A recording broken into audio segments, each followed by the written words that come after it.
So hi, everyone. We're going to get started in about a minute and a half. One thing I do want to remind everyone about right here at the start of the session, this is part of the overall Evolution Conference, and therefore we're still going along with all of the Evolution Conference rules, and that includes the fact that we do have a code of conduct. So if there's anything that happens in these sessions that you feel is inappropriate, we do have a safety officer. We also have information up on the website about how to report any sort of safety violations to that person. You're also free to reach out to either the meeting organizers or the leadership of the societies, and they will pass that information along as well. We've got the information going here with the slides that you can set captions. We've been talking about that all conference, so hopefully you know how to do that. And we will be handling questions by audio at the end of each person's talk. And also, there are only 5 speakers in this session, so we can use the time at the very end for an extended question and answer if there are questions you weren't able to ask. So if you do want to ask a question, just use the raise your hand function. We'll call on you and unmute you. At this point, turn things over to Katie to introduce the Hamilton Awards. I'll keep it quick. Hi, everyone. Congrats to all of our 15 finalists. We have our first 5 speakers now. This is Hamilton Session 1. As you probably know, the Hamilton is our SSE's Graduate Student Prize. So we have a competition each year. And I want to just say thanks to Catherine Linnon, Yoel Stewart, Matt McMains, and Rebecca Batstone for they are the rest of the Hamilton committee. I'm the chair. My name's Katie Heath, and it's great to see you all. All right. I will shut up so you can talk. Looking forward to the talk. All right, let me share my screen.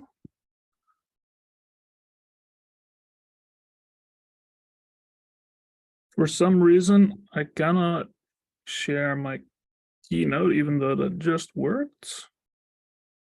Ah, there it is. Sorry about that. All right. Thank you all for coming. I'm excited to talk to you about my dissertation work and kick off this symposium. So my name is Merlijn Staps. My thesis considers a number of questions at the interface of evolution and development.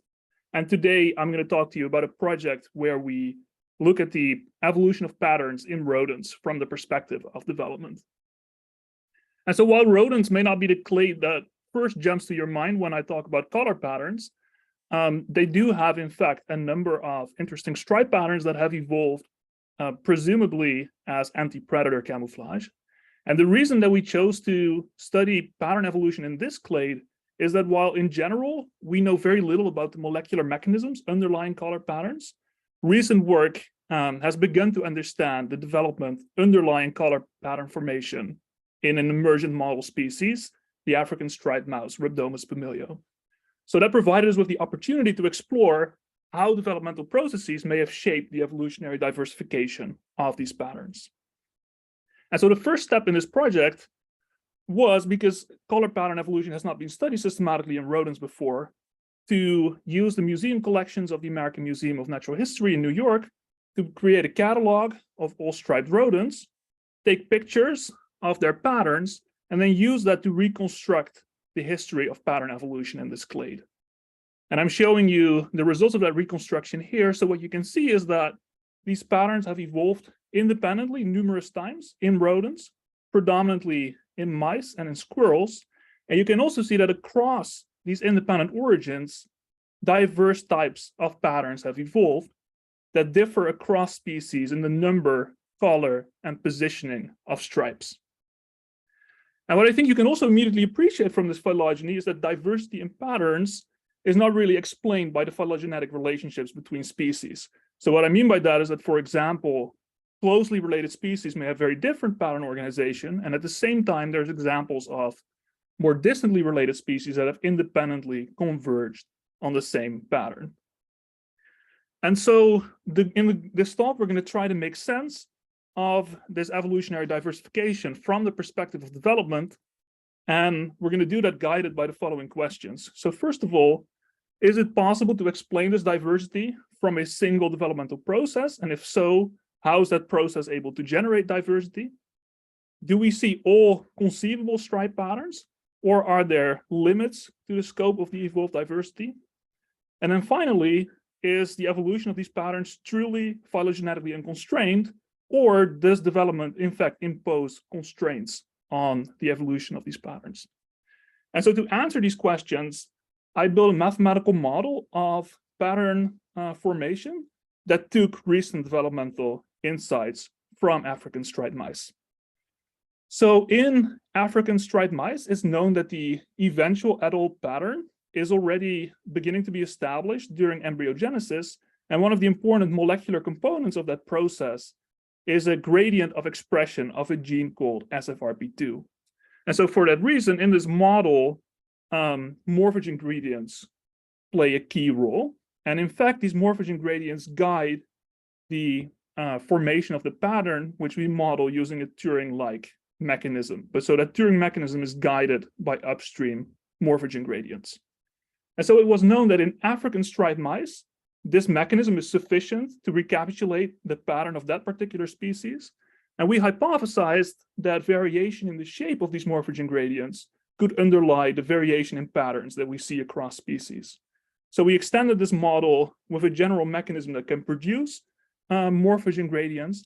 And then we used this model to interrogate the evolved diversity of patterns.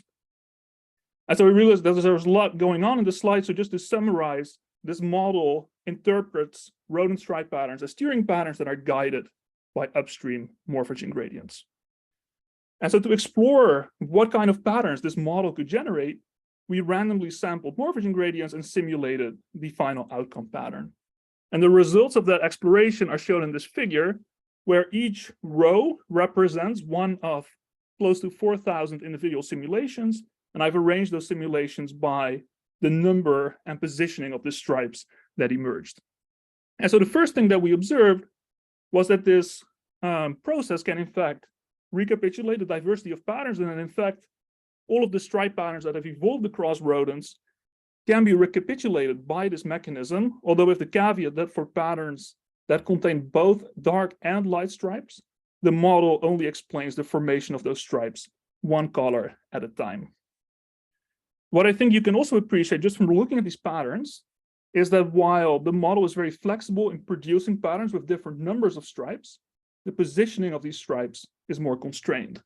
And I want to illustrate that point by focusing in particular on patterns that have 4 stripes. So for these 4 stripe patterns, the model predicts that there's basically 2 types of pattern organization that are possible. A pattern 4A in which the stripes are roughly regularly spaced, and a pattern 4B in which the stripes form 2 pairs of lateral stripes. But in contrast, a hypothetical pattern that I've called 4C that consists of a pair of medial stripes and then a lateral stripe on each side is predicted to be impossible by this model. So if you now compare that to the 4 stripe patterns that have actually evolved across rodents, we see that these patterns actually match the predictions of these models. So here, each dot represents an individual rodent species. And so you can see that across rodents, both these patterns 4A and 4B have evolved, but this pattern 4C that the model predicts to be impossible has not. So that means that even though this model was inspired by developmental knowledge from a single species, the patterns that have evolved across different species adhere to its predictions. I also want to say that that is not specific to 4 stripe patterns. We see the same for patterns with 3 stripes, where the model predicts that those patterns have to be symmetric across the midline, as well as for patterns with 5 stripes, where the model predicts that those 5 stripes have to be roughly equidistant from each other. And so that means that this model does not only provide insight into the patterns that have evolved, but also it can tell us something about why certain patterns have not evolved. And so finally, we reason that if this model tells us something about what patterns are possible, maybe we can also use it to explore how evolution may have explored the space of possible patterns. And so we came up with the following visualization of developmental space. So this space organizes these patterns in a 2-dimensional arrangement in such a way that patterns are plotted more closely together if the underlying developmental mechanism is more similar. And this visualization suggests that starting from an empty pattern that has no stripes, evolution can basically proceed in one of 2 ways, either by starting in the middle and then building outwards, adding stripes, or alternatively, adding stripes from the sides and building inward. Moreover, this visualization can help us understand developmentally what evolutionary changes in pattern are easy and which ones are not. So for example, an evolutionary change between 3 stripes and 5 stripes, which has been observed, for example, in these 2 sister species of Indian palm squirrels, turns out to be developmentally easy. So to turn a 3-stripe pattern into a 5-stripe pattern requires only a subtle change in the morphogen gradients underlying pattern formation. In contrast, the model predicts that it's more difficult to change the positioning of stripes, and in particular that it's hard to change the positioning of stripes between more medial and more lateral. And we tested that prediction by using the model to quantify stripe positioning in evolved patterns, taking advantage of the fact that the second axis of this developmental space essentially arranges patterns on a spectrum from more medial at the bottom to more lateral at the top. And when we use this quantification to explore the evolved patterns, we find that we can detect statistically significant phylogenetic signal in the positioning of the dark stripes. So what that means is that even though the evolution of these patterns appeared to be phylogenetically unconstrained, there is actually a constraint on the evolutionary diversification of these patterns that is imposed by this developmental fact that it's difficult to change the positioning of stripes between more medial and more lateral. Okay, so to conclude what we've learned from this work, we basically see that in the context of stripe pattern diversification in rodents, the developmental process underlying these patterns has both facilitated as well as constrained the evolution of these patterns. So development has facilitated evolution by allowing diverse patterns to arise from a single developmental mechanism and by making it easy evolutionarily to change the number of stripes in these patterns. On the other hand, development has also constrained evolution by preventing the evolution of impossible patterns that cannot be generated developmentally, such as this pattern 4C that I talked about, and also by making it difficult to change the location of stripes, in particular by making it difficult to change stripe location between more medial and more lateral. So what that means is that developmental processes indeed have explanatory power in trying to understand the evolutionary diversification of patterns in this clade. And more broadly, this work highlights how we can use pattern formation models, which have been historically mainly used to explain the development of patterns, how we can also leverage those models to gain insights into pattern evolution. And so I'll stop there. I want to thank you for listening, and if there's time, I'm happy to take questions. And there is plenty of time. Great, fantastic.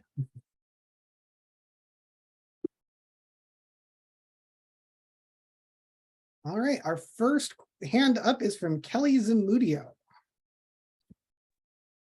Great talk, really enjoyed it.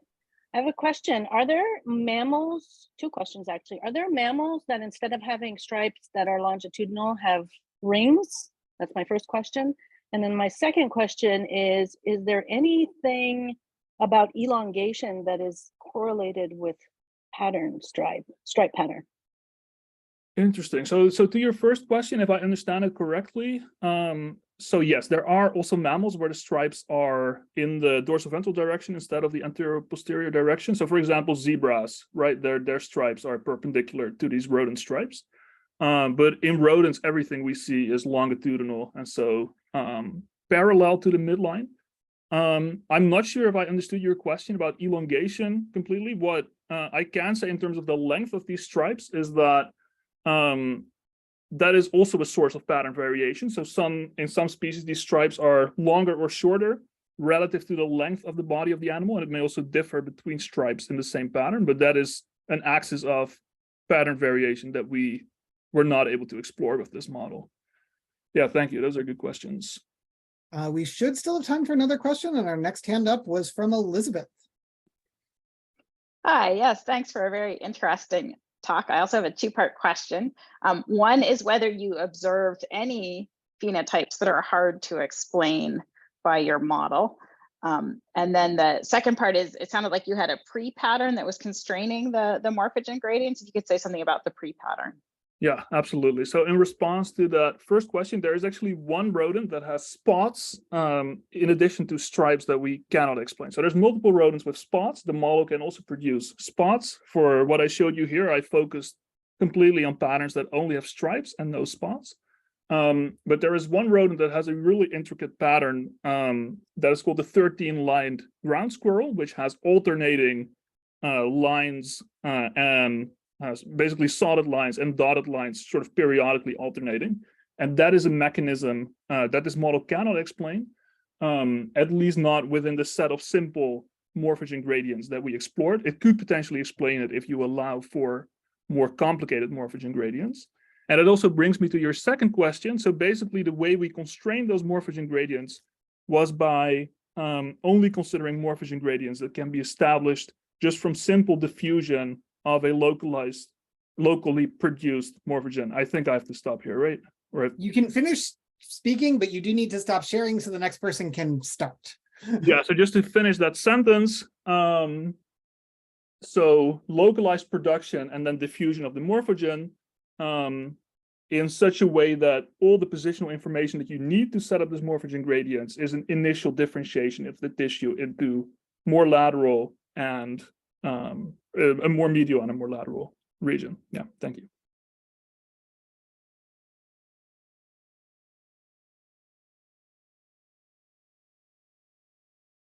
Matthew, go ahead and unmute yourself and get started. Oh, okay, cool. Thanks. Hi, my name is Matt Kustra. I'm a fifth-year PhD student in Suzanne Alonso's lab at UC Santa Cruz. And I'm really honored to be selected as a finalist to give this presentation. I'm just going to give a preemptive warning that I'm sorry if my Wi-Fi goes out during the middle of it. I'm currently in the field, so Wi-Fi has been a little spotty today.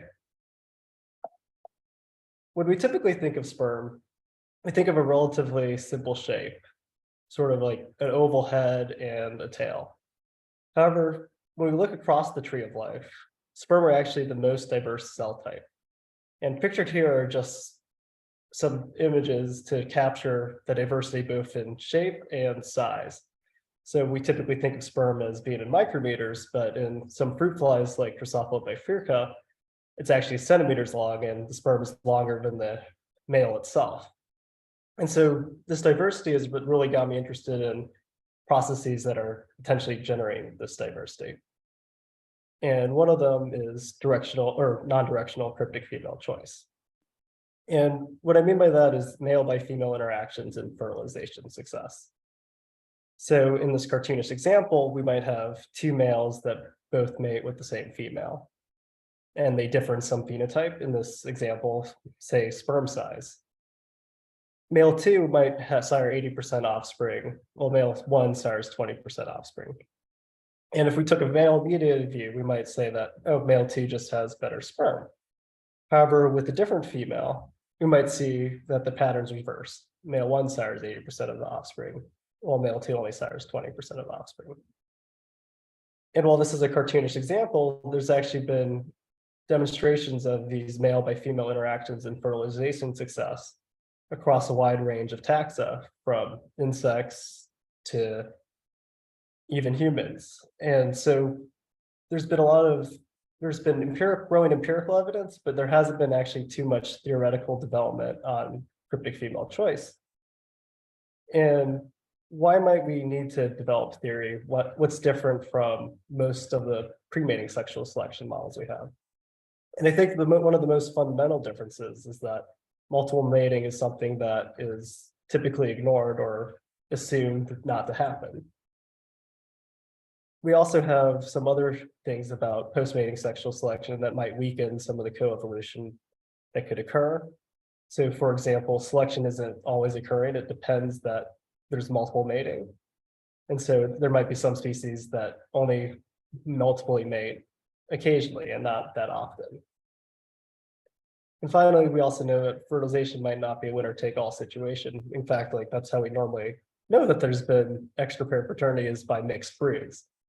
And so a male isn't going to sire all the offspring, which could weaken coevolution. And so I have two main questions. One of them was how cryptic female choice influences the ejaculate allocation of males. And so there's actually great theoretical literature on post-mating sexual selection, but it's typically been focused on males and not really focused on cryptic female choice. And so I'm interested in how incorporating cryptic female choice might alter some of those predictions. And then, as I've already talked before, I'm also interested in some of the coevolutionary dynamics resulting from these male by female interactions and fertilization success, and how the answers to these two questions depend on various parameters. So the risk of sperm competition, or the probability of multiple mating, the actual strength of cryptic female choice, and trade-offs between different ejaculate traits. And so the first thing that I did was develop a traditional game theory sperm competition model that only focused on male mediated processes. And this was used as sort of the baseline for a comparison. And so in line with previous work, I assumed that there's a trade-off between pre-mating success and post-mating success. So as males invest more into their ejaculate, so produce more sperm, it comes at a cost of mating success. However, if you invest more in sperm, then the probability of fertilization success increases. And using some math, we can solve for the evolutionary stable strategy of ejaculate investment at different risks of sperm competition. And as risk of sperm competition increases, predicted ejaculate allocation increases. And this isn't that interesting of a result, but this is what I'm going to use as a baseline for a comparison when we make a more complicated model. And to do this, I did individual-based simulations of cryptic female choice. And I did cryptic female choice as well as sperm competition only. So that allowed me to rule out added complexity from what's different from just adding cryptic female choice. And so in my individualized models, I have males and females. And there's going to be three different traits. So one is sperm trait. And although sperm trait's arbitrary, if it helps you visualize it, you might think of it as sperm size. So it's a continuous trait. And that's all additive, but it's only expressed in males. Females are expressing some cryptic choice trait, which exerts selection on that trait. And so if the trait was size, for example, cryptic choice might be reproductive tract length, which we know empirically often co-evolves with sperm length across taxa. And then finally, the third trait I'm going to be modeling is sperm number, which is only expressed in males, but carried by both females and males. And the main parameters of interest are the risk of sperm competition, so probability of female mates with more than one male, type of selection, so cryptic female choice, or sperm competition only, which is going to be stabilizing selection on that sperm trait. Presence of absence of trade-offs between sperm number and that sperm trait, and the strength of cryptic female choice. And so just to clarify some things, by trade-off in the results I'm going to show, it's between sperm number and sperm trait. So there's always going to be a trade-off between ejaculate investment and the probability of mating success. However, in the no trade-off scenario, the only thing that influences that trade-off between pre and post mating sexual selection is sperm number. Versus in the trade-off scenario, both sperm number and the sperm trait will trade off with one another and influence your pre-mating success. And so the way I'm modeling cryptic female choice or these male by female interactions is with the closed preference function. And so you can think of it as stabilizing selection, where the optimum, rather than being fixed, is dependent on the female in a given mating. And so in this case, the cryptic choice trait of the female is 52. And so the closer a male is to that optimum relative to competitor, the higher the probability of fertilization success. And then I then factor this into a sperm number. And so in this model, I'm starting a population with equal sex ratio at various sizes. The model results I'll be talking about today are population size of 10,000, although changing the population size didn't have a qualitative influence on the results. Each female then mates with at least one male with some probability, which is that risk of sperm competition. Second male. Then this produces the next generation. And offspring genotype is determined all genetic additive, assuming a continuum of alleles, essentially. And then at each generation, I'm recording the mean, standard deviation, multivariate selection coefficients, as well as genetic correlations. And I'll present some of those results today. So returning back to my main questions. So how does cryptic female choice influence ejaculate allocation of males? And so on the y-axis is the relative deviation from the predicted investment from that simplified analytical model. On the x-axis, we have, and the different colors, or the risks of sperm competition. And so the white dashed line indicates that the simulation results perfectly matched the analytical model. And so when we only have sperm competition, we see that for the most part, there's both the qualitative and quantitative match for models, regardless of the strength of selection acting on a whole nother trait. When we incorporate cryptic female choice, we see that with weak and moderate selection, we also have pretty good agreement between the simplified analytical model and the simulation model.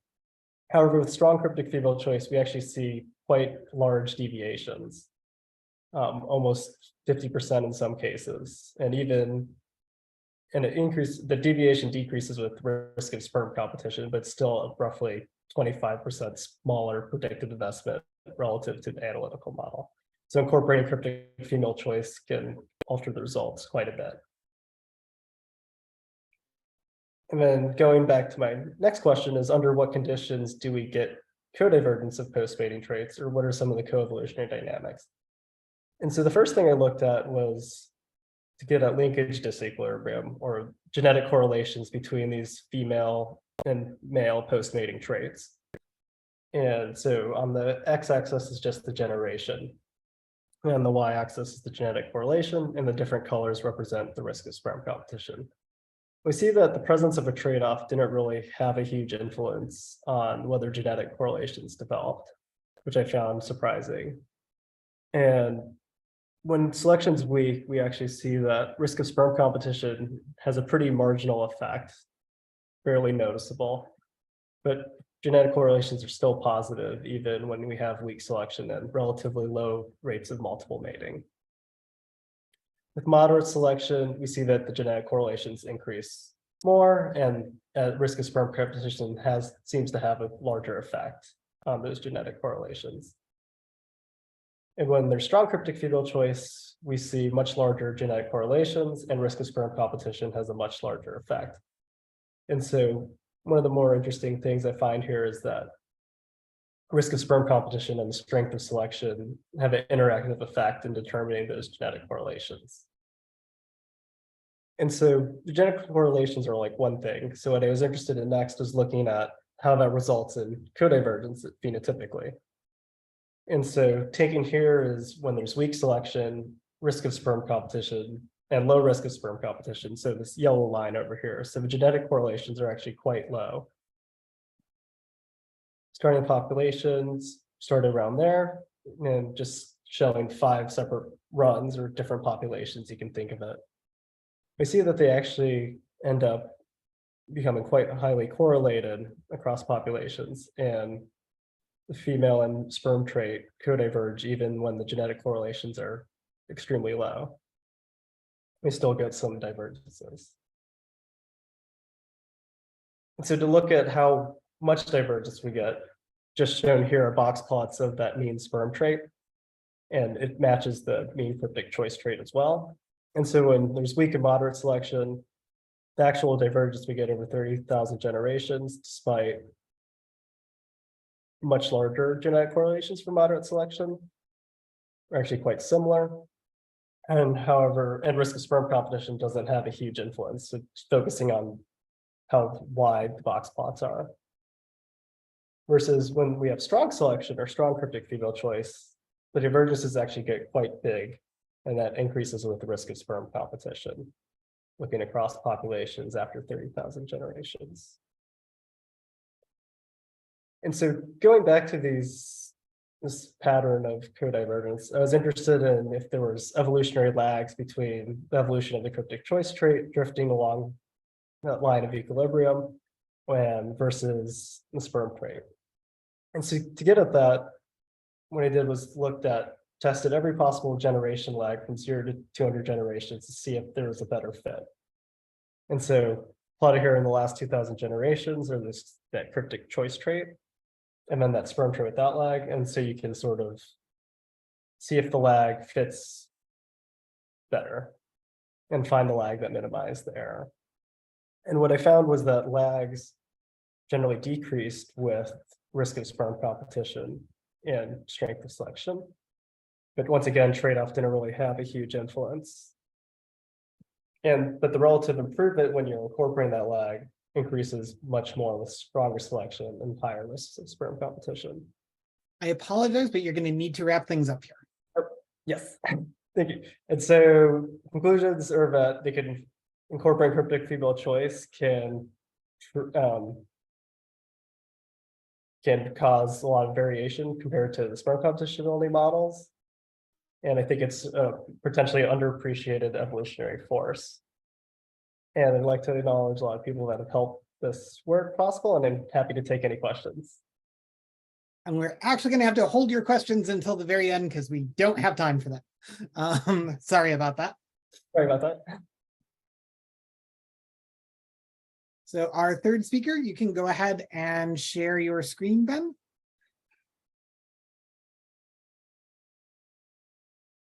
Cool. You all are seeing not the presenter view, just making sure I'm on the right side. Awesome. Okay, and you can hear me. I'm inferring. Well, happy to talk to you all about the work we're doing in the Schumer Lab. I'm Ben Moran, and I'll be speaking about a lethal multi-gene incompatibility in mitochondrial complex 1 of natural hybrids. One of our central questions in the Schumer Lab is understanding the genetic basis of speciation, which classic models have understood as an accumulation of negative genetic interactions or hybrid incompatibilities. To understand these interactions, we can imagine two populations of fish that are separated by some geographic barrier so that they evolve independently, and focus on two loci in the genome. At the beginning of the separation, they will both share the same ancestral genotype, which we can visualize as one point on a grid of potential genotypes. Over time, the populations will accumulate independent sets of mutations, which can increase in frequency and maybe reach fixation if they don't decrease fitness in isolation. However, because the alleles have appeared in separate populations, there's been no chance for evolution to test the fitness of the novel alleles together. And when these novel alleles are combined in hybrids for the first time, it can reveal negative epistatic interactions that decrease hybrid fitness and so create barriers between species. The first example I've just given here had only two genotypes involved, but there's no reason that these interactions can't be in sort of a higher dimensionality.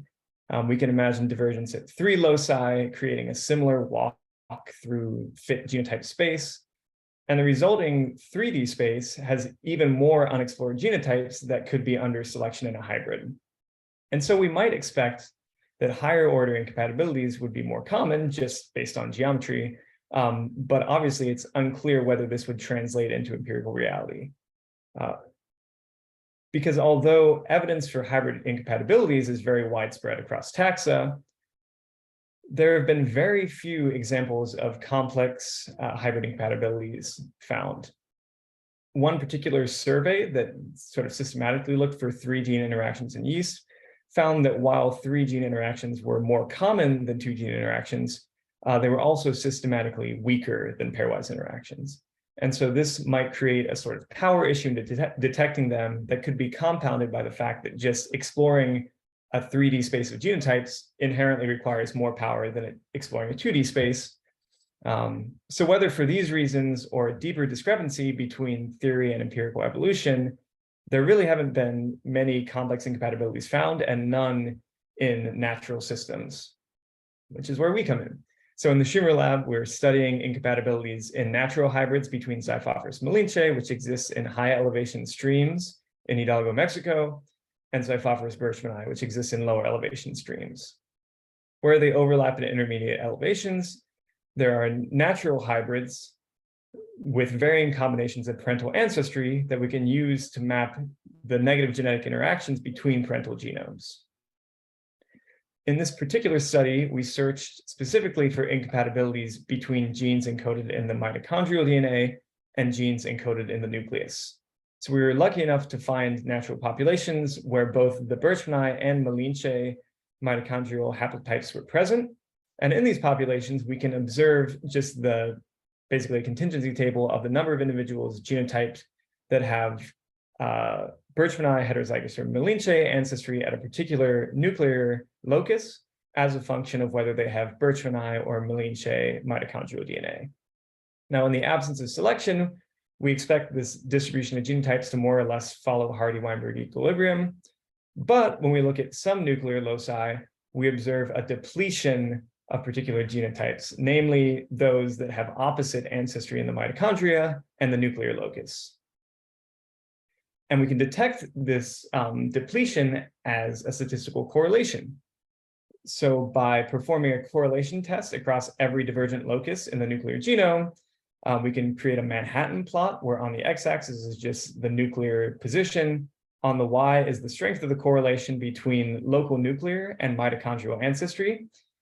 And in doing so, we found two areas that cross a genome-wide significance threshold, one of which is narrow enough to identify a single causal gene named NDUFS5. And I also want to say that the third highest peak, although not crossing the significance threshold, was also narrow enough to identify a particular gene, NDUFA13. And we found this really exciting because both these genes are in the same protein complex, mitochondrial complex 1. Complex 1 is the first step in the electron transport chain that generates ATP, so presumably very important for fitness. And it includes 7 proteins encoded in the mitochondrial DNA, as well as 30 proteins encoded in the nuclear genome, including NDUFS5 and NDUFA13. Using in silico models of the swordtail versions of these proteins, we identified many substitutions, shown with bubbles, at a 3-way interaction sort of interface between NDUFS5, NDUFA13, and the mtDNA encoded protein ND6. So to us, this scenario clearly points to the possibility that all 3 of these genes are interacting with each other. And I just want to do a quick aside here to say that we, from this, developed the hypothesis that NDUFS5 and NDUFA13 are, on the molecular level, are causing improper assembly or function of complex 1. I won't have time to talk about this today, but I just wanted to plug Alex Dami's in-person poster in Albuquerque discussing some proteomics work looking for a stress response or homeostasis mechanisms in these hybrids. Instead today, for the sake of time, I'm going to focus on a sort of higher level question. How do NDUFS5 and NDUFA13 incompatibilities cause lethality on an organismal level? And then also, how are the interactions of NDUFS5 and NDUFA13 with the mtDNA related to each other? So the hypotheses for each of these questions would be that NDUFS5 and NDUFA13, based on the fact that this is a mitochondrial protein, are causing lethality through mitochondrial respiratory dysfunction. And as a sort of corollary to that, that there may be downstream effects on the function of energetically demanding tissues, such as nervous or cardiac tissue. And for the second question, we hypothesize, based on the modeling results, that the incompatibility between NDUFS5, NDUFA13, and the mtDNA is truly complex, that all 3 genes interact with each other to determine fitness. So to address the first question of how the incompatibility causes lethality at the organismal level, I observed phenotypes of live F2 hybrids. So I dissected the embryos out of the ovaries, and then first put them through an oxygen consumption assay in a low-logo respirometer. I then took the embryos and put them through phenotyping through photos and videos, so just photos for general morphometrics, and then videos for cardiovascular phenotypes such as heart rate. And then finally, the embryos were submitted to low coverage sequencing and local ancestry calling to determine their incompatibility status. And the short summary is that NDUFS5 and NDUFA13 have somewhat overlapping, but really largely different effects. So NDUFS5 completely stalls out development before birth. On the x-axis here, we have the embryonic stage of an individual, so basically time point from fertilization to birth. And on the y, we have the count of individuals that were observed with a particular genotype. Since all these individuals have Malinche mitochondrial DNA, the incompatible genotype at NDUFS5 is Birchmani in red, and we can see that those incompatible individuals disappear partway through development. Comparing siblings from the same brood, we can see that those with the incompatibility, shown here, are drastically smaller and less developed than their compatible broodmates. And while they're superficially similar to individuals of an earlier developmental time point that are not incompatible, we can see some subtle differences in phenotype that lead us to believe that the difference in size isn't the only problem. In the Loligo respiration assay, we found that even after controlling for length, the incompatible individuals here had a lower oxygen consumption rate, respiration rate, than their compatible broodmates, suggesting, as we would expect based on the genes involved, that the sort of underlying problem here is mitochondrial dysfunction. In the case of NDUFA13, on the other hand, we don't see this like dramatic stalling out of development, but instead we see effects on heart phenotypes. So again, the incompatible individuals are in red here, and we see that they have a decreased heart rate and an increased width of the sinoatrium, which is a heart compartment that's very easily visible in these embryos. And both these phenotypes, looking at the literature around sort of congenital mitochondrial disorders, are suggestive of cardiac dysfunction as a result of energetic problems. On top of this, we found that although these incompatible individuals at NDUFA13 are surviving to birth in the expected frequencies, as we move to juveniles and adults, the frequency plummets pretty quickly. And that also when we observe these individuals as juveniles, we see that they have lower weights than their siblings. And so this suggests that these phenotypes we're seeing are directly affecting growth and viability in these hybrids. Now, turning to the second question of what is the actual structure of this incompatibility in terms of sort of fitness space and genotypes. So the two alternatives we want to explore are that this is two pairwise incompatibilities between each of the nuclear genes and the mtDNA that happen to share a partner, versus a truly three-way complex incompatibility where both nuclear genes interact with each other as well as the mtDNA, and you need to know the genotype of all three in order to predict fitness. To do this, essentially what we're going to do is look at the genotype matrix here. We're going to knock out the individuals that are fully incompatible with NDUFS5 because they are 100% dead, and instead just see whether the frequencies of particular NDUFS5 genotypes depend on the genotype at NDUFA13 and vice versa. Thankfully, we do have some individuals that survive to adulthood, or at least genotyping in NDUFA13. We have 31 among 962 F2 hybrids that we sequenced. And yeah, we're just going to say the fundamental question is, does mortality from one gene depend on the other? And I wrote NDUFA13 versus NDUFS5, but you could flip the question pretty easily. We're just looking for deviations from independence. So here I have a mosaic plot in which the size of the rectangles is the count of individuals with that genotype, NDUFS5 on the Y, NDUFA13 on the X. And we can see that the frequency of Malinche, so fully compatible versus heterozygous NDUFS5 individuals, varies depending on the genotype at NDUFA13. And then that specifically, it looks like there's a depletion of individuals that are heterozygous at NDUFS5 if they're already fully incompatible at NDUFA13.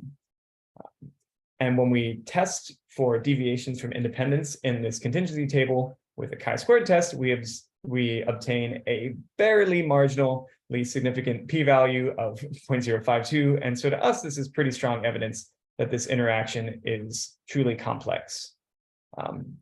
Returning to the phenotypes, we have a sort of independent line of evidence for an interaction between NDUFA13 and NDUFS5. So what I'm showing is the relationship between length and oxygen consumption, which generally length goes up, they're bigger, they consume more oxygen. But this relationship is modulated not only by NDFS5 or by NDFA13, but by the combination of both. So you can't predict this relationship without knowing the genotype of both. And the three-way interaction between length, NDFS5 and NDFA13 on the oxygen consumption is significant. So again, we say it's complex. To conclude, we see that the effects of NDFS5 and NDFA13 are different, either stalled development or cardiac dysfunction, and that the interaction is complex, where the nuclear genes modulate each other.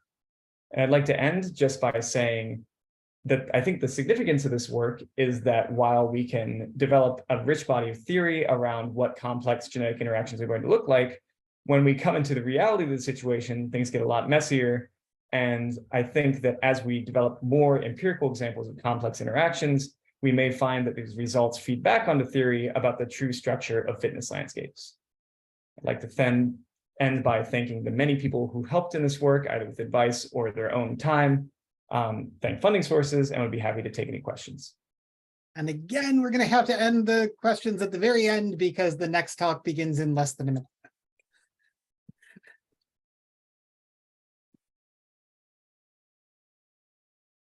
All right. Can people hear me and see things? Yes, we can. May I begin? I will actually hold you just until Okay. 4:15, so that way you get the same amount of time everyone else does. Sure, of course. Especially where I'm cutting people off, I don't want to let certain others go longer. That's absolutely fair.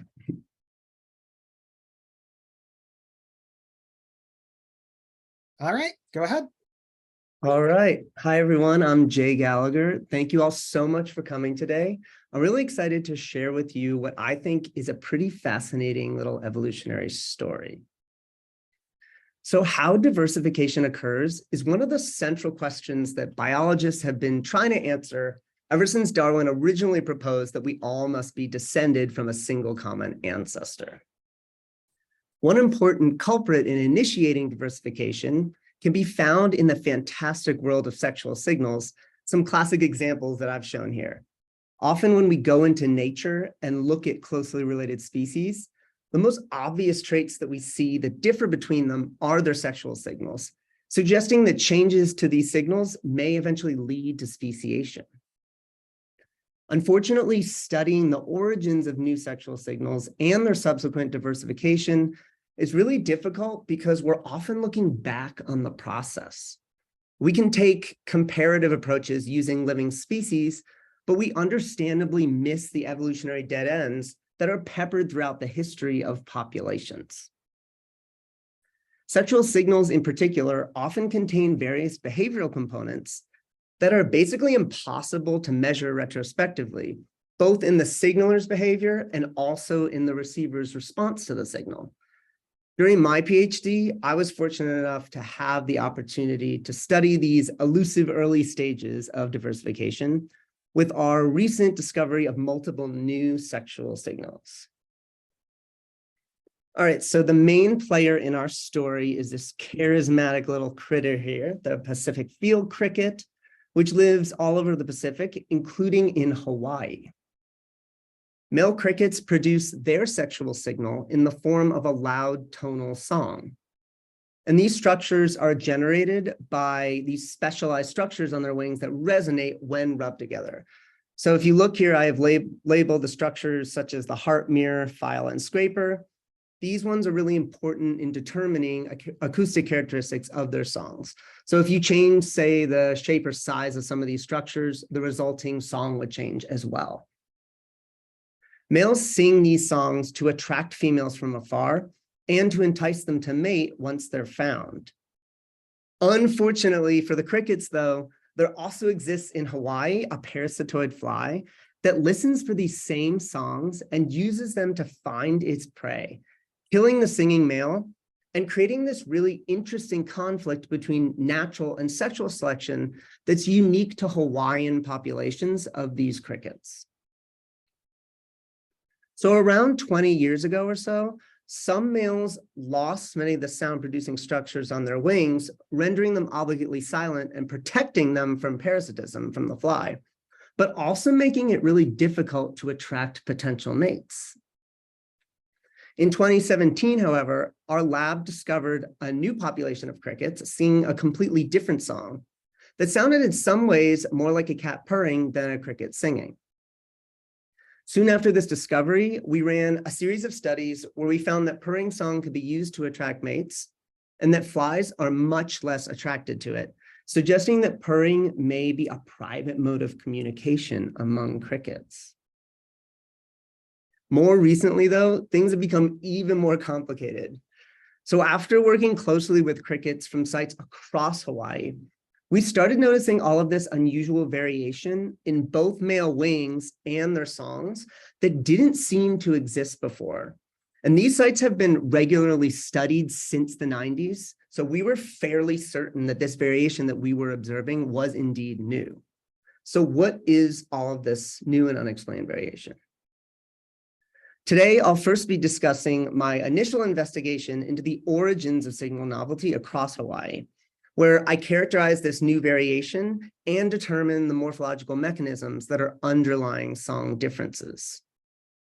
Then I'm going to be diving deep into a single population that has the most amount of signal diversity, measuring evolutionary change in real time, and learning how selection is shaping that evolutionary change. Okay, so to characterize signal variation, I traveled to Hawaii to record songs and photograph wings of males from 6 different sites. Then back in the lab, I conducted in-depth song and morphometric wing analyses. Once these analyses were completed, I took both song and wing data together, which included 36 traits per male, and performed hierarchical clustering to group individuals based on their phenotypic similarity. So this clustering revealed 3 distinct morphs: ancestral purring, and a new type of male that we named rattling based on what its song sounded like to us. Now, when we look at their songs, we found that all 3 morphs differ greatly from one another. However, when we looked at wing morphology, purring wings differed from the other 2 morphs, but surprisingly, rattling and ancestral wings did not differ from one another, despite having different song characteristics. When we look at the actual wings themselves, you can see that certain structures, such as the mirror and harp, are fully formed in ancestral and rattling wings, but reduced or entirely absent in all purring wings. Because a cricket's wings are the instrument it uses to sing, it makes sense when looking at these pictures that purring males would make songs that are different from the other 2 morphs. However, we wouldn't expect ancestral and rattling songs to differ, but they do. So what is going on here? Well, on a male ancestral wing, there exists a structure called the file that I've highlighted in red here. And this contains a row of many tightly packed uniform teeth. So when the teeth on the file are rubbed against by the male's other wing, vibrations are sent through the wing to produce sound. So when we looked at purring crickets, I found that the file contains these same tightly packed teeth. However, in rattling crickets, there were distinct gaps in the file where no teeth developed. Of all the wings I looked at under the microscope, 100% of rattling, but no purring or ancestral males had these gaps. Additionally, gaps persisted over many generations in common garden and were apparent immediately upon males reaching adulthood, indicating that gaps are not environmentally induced. So since this is the only difference between rattling and ancestral wings, we feel very confident that this unique modification to the file is responsible for the new song produced by rattling crickets. So at this point, I've shown you that there are at least 3 new morphs, one that is silent and 2 that we discovered that produce novel signals, each using completely different morphology. But wait, there's even more. So since our discoveries, 2 new morphs have been found called small wing and curly wing. And these males also have altered wing morphology and thus produce their own attenuated sounds. In the Hilo population on Hawaii, we found that several of these morphs all live in the same fields and therefore compete for mate acquisition and survival. This gives us a really remarkable opportunity to follow these evolutionary dynamics in a single location in real time. Remember, this is that exact type of scenario that probably happened many, many times throughout the history of the populations that we miss when only looking back on the process. So will some of these morphs end up being evolutionary dead ends like we see over here? Why might this occur, or why might it not occur? In order to answer these questions, we first track changes in morph proportions in the population over time. Will one morph outcompete the others, or will polymorphism be maintained in the population? We next measured the relative performance of each morph in the context of the primary selection pressures facing male crickets. These pressures being sexual selection from females and natural selection from parasitoid flies. All of this will allow us to map morph performance onto changes in morph proportions in the wild and infer which of these pressures is shaping evolutionary change in the population. There's been a growing body of literature over the years suggesting that predation can be an important facilitator of diversification. Many of these studies have been conducted using manipulative experiments or modeling approaches, and we add to this by seeing if it holds true in a natural population. All right, so we systematically sampled males from the population over a 3-year period, which is approximately 12 cricket generations. What do we find? Well, overall, I found that morph proportions changed during the course of the study, suggesting rapid evolution of sexual signals in the population. The curly-wing morph actually arose or arrived sometime after summer 2019, then rapidly increased in prevalence, coinciding with a general decrease in other morphs. Clearly, this population is not at equilibrium. So what could be leading to these changes? To answer this, I measured the relative performance of each morph in mate attraction and fly protection. Females and flies assess male crickets as suitable mates and hosts in both long distance and short distance contexts. So we conducted 4 behavioral experiments to resolve the relative performance of each morph in all these scenarios. By the end of these experiments, we'll be able to fill in a table like this and answer the question, how does each morph balance conflicting natural and sexual selection pressures? So I found that morphs differed in their relative attractiveness to mates in a long distance context. Just so you know, ancestral males were not included in this particular experiment because we've previously shown many times that they are by far the most attractive to mates at long distances. Interestingly, though, all morphs were equally able to attract mates in short distance courtship encounters. So when I measured fly attraction, I found that ancestral males were by far the least protected in a long distance context. Novel morphs did not differ from each other, regardless of whether a competing ancestral song was being broadcast at the time. However, I did see differences among the new morphs in short distance fly protection in both of our measures of attraction. Lastly, I aimed to put all of this together and infer which of the 2 primary selection pressures may be driving the evolutionary dynamics we observed over the course of the study. To answer this, I mapped relative morph performances, which I've summarized in this table here, onto the changes that I found in the population over time. Regarding sexual selection, ancestral males are the most attractive to mates, while curly-wing males are the least. So if sexual selection were driving patterns of morph proportions in the wild, we would expect to see ancestral males in red increasing over time and curly-wing males in yellow decreasing. Instead, we generally see the opposite.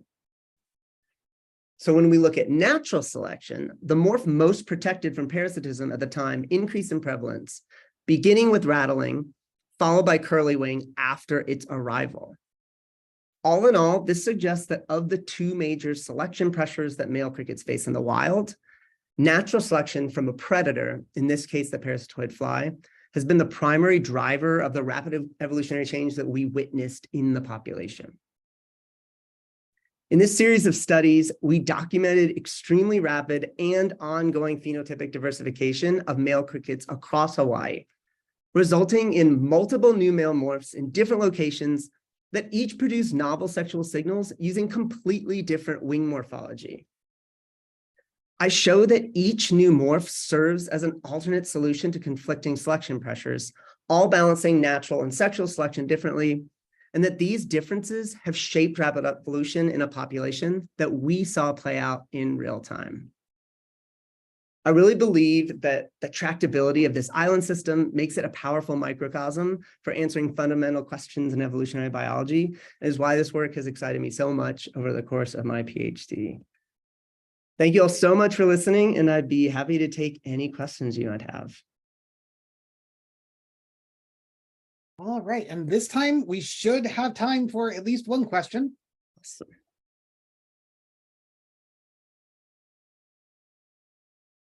All right, so we got a question from Kelly. Hi, great talk and super cool system. Thank you. I love the fact that you're able to show that in those populations that the mate selection isn't the stronger force driving diversification of these particular traits.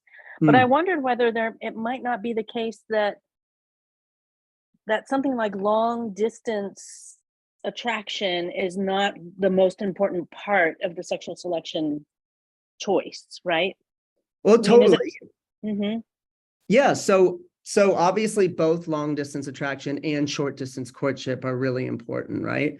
But we found that even in long distance attraction, even though that seemed to be really different among morphs, that still didn't match the patterns that we were seeing over the course of the study.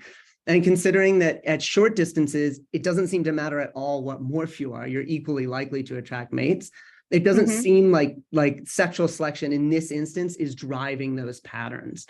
So that's kind of why we made that claim that the fly seems to be more important in this case in kind of driving the dynamics that we saw. But just a quick follow-up. So you did separate. We need to let Juanita start sharing her screen, so we need you to stop sharing yours. Okay. So just a follow-up, you did separate the long distance and the short distance and looking at the patterns over time. Okay. We did, yes. Yeah. Great, thanks. Yeah.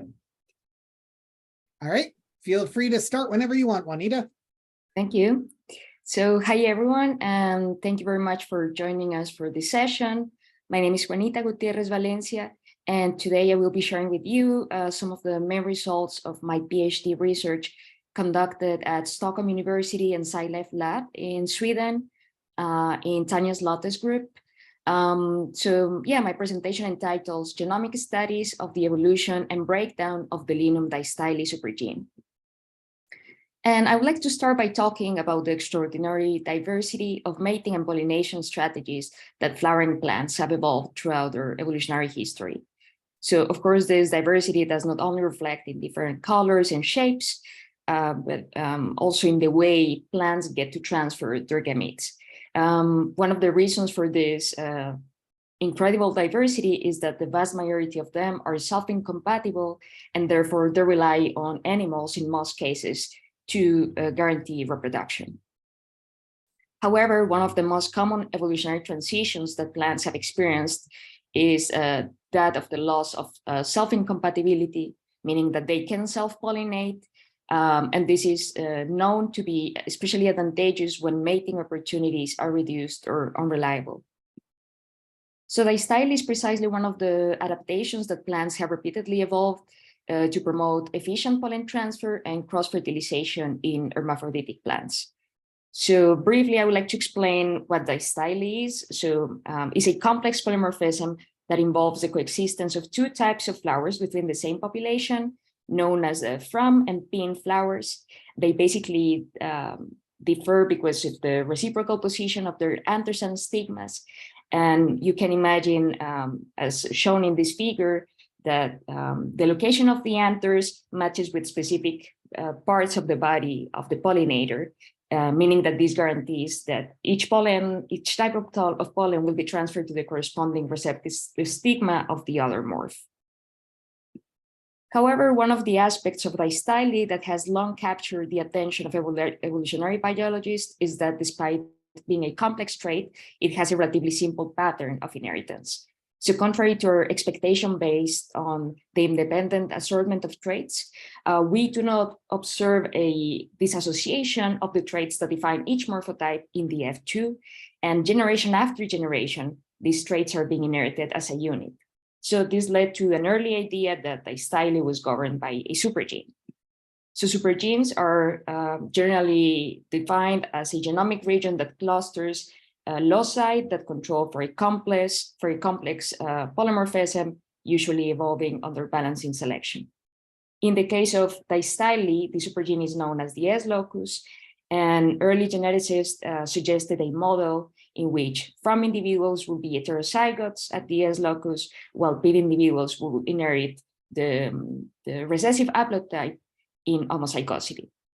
Also, they suggested that at least 3 genes will be clustered in this region, one controlling for the length of the style, the second one for the position of the anthers, and the third one controlling pollen incompatibility. A final assumption of the model is that recombination should be suppressed at the S locus in from individuals, such that the identity of each haplotype is maintained through time and guarantees the persistence of each morphotype. So distyly has evolved independently at least 23 times based on our current estimates, but each lineage in which it has evolved, we also observe the occurrence of its breakdown. So as shown in this figure, homostyly implies the existence of a single type of flower with anthers and stigmas in closer proximity, and in most cases, it's capable of self-pollination. However, we don't understand quite yet which are the genetic basis of this evolutionary transition. And after all this background, I would like to briefly present 2 main aims of this project. First one, I aim to investigate the evolution and breakdown of the supergene that governs distyly in Linum, which is one of the lineages in which distyly has evolved. And to start conducting this genomic analysis, we first had to work on the production of a de novo genome assembly for Linum tenue, which is a species found in the Iberian Peninsula and North Africa. This was, of course, the base for the rest of our work. And I just would like to mention that we get to assemble 10 out of the 10 chromosomes expected for the haploid genome in this species. So making use of this assembly, I started by conducting a genome-wide association study using whole genome resequencing data from individuals of both morphotypes, and in agreement with the expectation that distyly will be governed by a supergene, I got to identify a single region which is strongly associated with floral morph. So when I zoom into this linkage group 10, I got to analyze in more detail the architecture of the supergene. And I identified that there was a region spanning about 260 kb, a region that is simply lacking from the pin morphotype, as you can see based on these differences in coverage between the 2 morphs. So what's the relevance of this finding? Well, first of all, it's showing that contrary to earlier models, distyly is governed by a supergene in hemizygosity. Moreover, it provides a mechanistic explanation for the maintenance of the identity of the supergene, because recombination cannot simply happen due to the lack of an homologous region in the recessive haplotype. But one of my favorite consequences of this finding is that we are finding evidence for the occurrence of convergent evolution at the molecular level, because the only 2 previously sequenced distyly supergenes have been described or have been shown to to present the same kind of underlying genetic architecture. This is the case for Primula and Turnera, which have also evolved in hemizygosity. So based on most previous work on supergene and sex chromosome evolution, we will expect that reduced effective population sizes and suppressed recombination can cause genetic degeneration at these very regions. And I started by examining if there was a higher repetitive content at the S locus compared to neighboring regions. And in agreement with our expectation of genetic degeneration, this seems to be the case. However, when I estimated the occurrence of, or the accumulation of non-synonymous mutations as a proxy for relaxed purifying selection, this pattern, or these results suggest that there's no significant differences between the 2 regions. The latter results are in agreement with forward simulations conducted by my colleague Emma Verden, who showed that supergenes evolving in hemizygosity have the advantage of purifying selection being more efficient at targeting and removing deleterious mutations simply because there's no masking effect that could lead to the accumulation of these deleterious mutations in the long term. So which are the genes clustered in the supergene? So our annotation identified 9 protein coding genes, 2 of them based on differential expression analysis are of course or show higher specific expression in fronds, but they are also highly specific to floral tissues. So the first gene that I would like to refer to is TSS1, which is a strong candidate for pistil elongation because its homologue in Arabidopsis thaliana has been shown to lead to reduction in organ size. So our working hypothesis is the overexpression of this gene in a hypothetical ancestor will have contributed to the reduction of pistils that defines the from morphotype. Now, WDR44, another gene clustered in this region, is very similar to a gene that has been previously reported to contribute to patterns of pollen functioning in the cultivar species Linum usitatissimum. Of course, this is work that just paves our way to a better understanding of the individual genes that are clustered in this region and that contribute to the polymorphism. But of course, functional work will be required to confirm their functions. Now, as I was saying earlier, distyly is often lost through evolutionary time. And this is the case of Linum triginum, which is sister to Distylus linum tenue. So we took advantage of the existence of this species to investigate how this may have happened in the lineage. And we started by producing, again, a de novo genome assembly for Linum triginum. And we identified that Linum triginum carries what would be an homologous, a region that is homologous to the dominant allele that we previously found in from individuals of Linum tenue. Then we went to produce even more de novo assemblies using link reads to study in more detail full sequences for genes clustered in the region, and we identified non-synonymous mutations in all genes clustered in the hemizygous region. However, one of them seems to be in a particularly interesting case to better understand which are candidate loss of function mutations. In this gene WDR44, as you can see, there is a deletion that has contributed to, or that has removed 3 amino acids from the coding sequence of this gene. And again, functional work will be required to show if this very mutation can alter the functioning of distyly, leading to the occurrence of homostyly. And for the final part of my presentation, I would like to refer to the genome-wide consequences of loss of distyly. Because of this transition is usually associated to the occurrence of mating system shifts towards selfing, we were interested in determining if reduced effective population sizes and increased homozygosity have reduced the capacity of populations to remove deleterious mutations from the genetic pool. In other words, if it has contributed to genetic degeneration and if it has diminished their capacity to adapt. So we worked on the production of a data set of whole genome resequencing data from about 200 individuals representing 16 populations of both species in the Iberian Peninsula. And in this figure, I'm simply showing a comparison of FIS as an estimate of inbreeding coefficient in both species. And as you can see, Linum triginum can be identified as a mostly self-fertilizing species.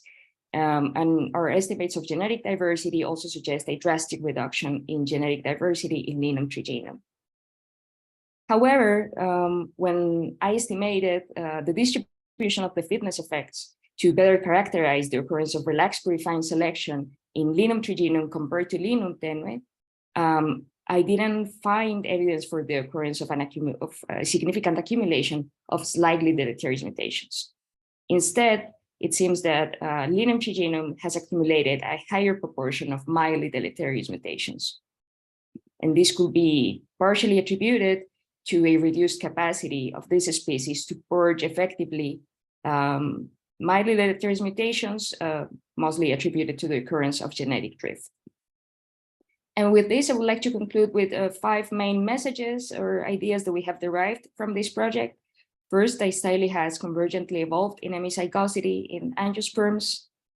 Second, the hemizygous regions harbors a strong candidate for pistil elongation.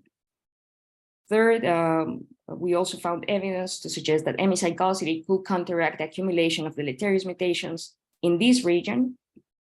We also found evidence for the genetic basis of distyly breakdown, or at least some candidate mutations for the occurrence of this evolutionary transition. And finally, I found partial signatures of genetic degeneration that could be associated to the occurrence of distyly breakdown. And with this, I would like to conclude by thanking all of the attendants to the presentation. Of course, Tanya Slote, who was my PhD supervisor, the rest of the group, and thanks for your attention. All right, so great talk. Based on the time, I am going to ask you to stop sharing your screen, but we have time for questions for any of our previous speakers, not just the most immediate one. So people, go ahead and raise your hands and we will deal with questions in the order they come in.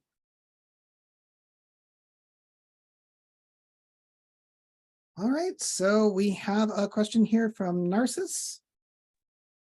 My question is for Juanita. Yeah.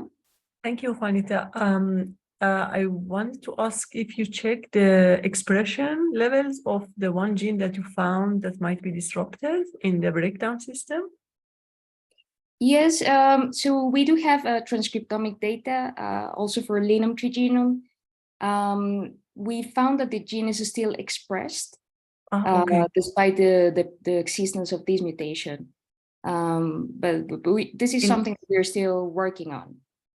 Okay, in different developmental stages, for instance, in style, or do you have it for different tissues? Yes, in floral buds, at least. Okay. That seems to be the case. Yes. Okay, perfect. Thank you. Thank you. All right, and then it looks like we've got a question from Israt. Hello, my question's for Marlene. I had mentioned that in the chat earlier. Do you think is there any specific developmental patterning differences between 3, 4, or 5 stripes?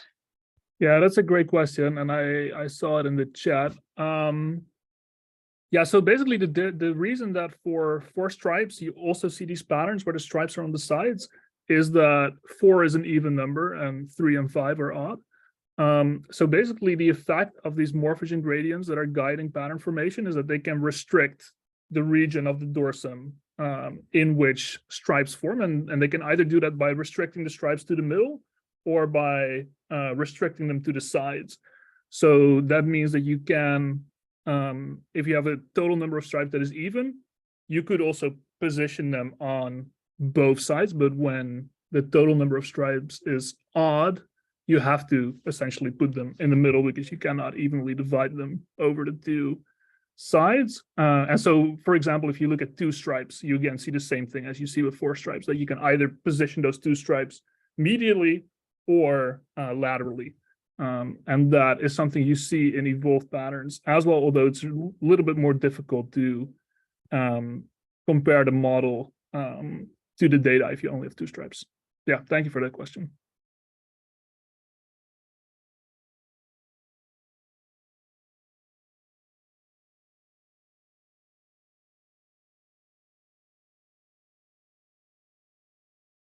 All right, we've got a question here from Harshad.